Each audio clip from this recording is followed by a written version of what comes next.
প্রথমত আমি একটি মাল্টিমিটার নেব। তো মাল্টিমিটারটি নিয়েই আমি সিলেক্টর যে নব আছে, সিলেক্টর নবটি আমি 20 ভোল্টে সিলেক্ট করে নেব। তো নেওয়ার পরে এখানে আমার দুটি প্রোব আছে, একটা হচ্ছে ধনাত্মক প্রোব, একটা হচ্ছে ঋণাত্মক প্রোব।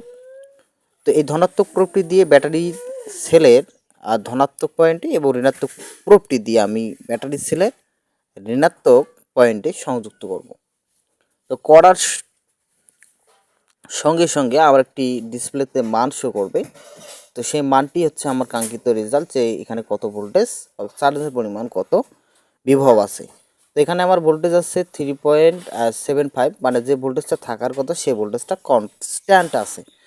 তাহলে আমার ব্যাটারি কি ওকে, তো প্রবলেমটা অন্যখানে থাকতে পারে। তো ব্যাটারি সেল ওকে মানে হচ্ছে জ্যাক বা কানেক্টরগুলো যেগুলো আছে ওগুলোকে ময়শ্চারাইজ বা কোনো প্রকার ফাঙ্গাস জাতীয় পদার্থ পড়ছে কিনা সেগুলো ক্লিন করতে হবে। তো এখানে আমার কোনো প্রকার প্রবলেমসই নাই। তো আমি প্রথমত চেক করে নেব যে ইউএসবি কানেক্টর থেকে আইসি ডিভাইড যে ক্যাপাসিটরগুলো আছে এগুলো শর্ট আছে কিনা। শর্ট থাকলে ভোল্টেজ ড্রপ হয়, ভোল্টেজ ড্রপ হলেই আমার সেই যে পরিমাণ আউটপুট আমি পাওয়ার কথা সেই পরিমাণ আউটপুট আমি পাবো না।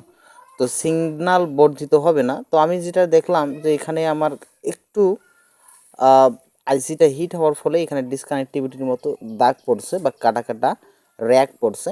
তো এই কাটা কাটা র্যাগেই বোঝা যাচ্ছে যে এখানে লুজ কানেক্টিভিটি থাকতে পারে।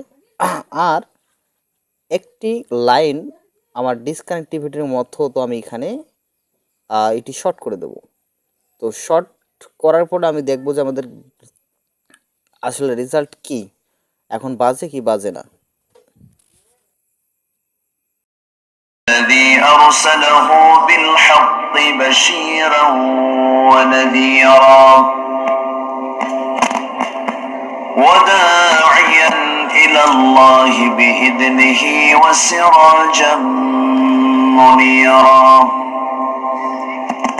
فقد قال الله تعالى في كلامه المجيد وفرقانه الحميد أعوذ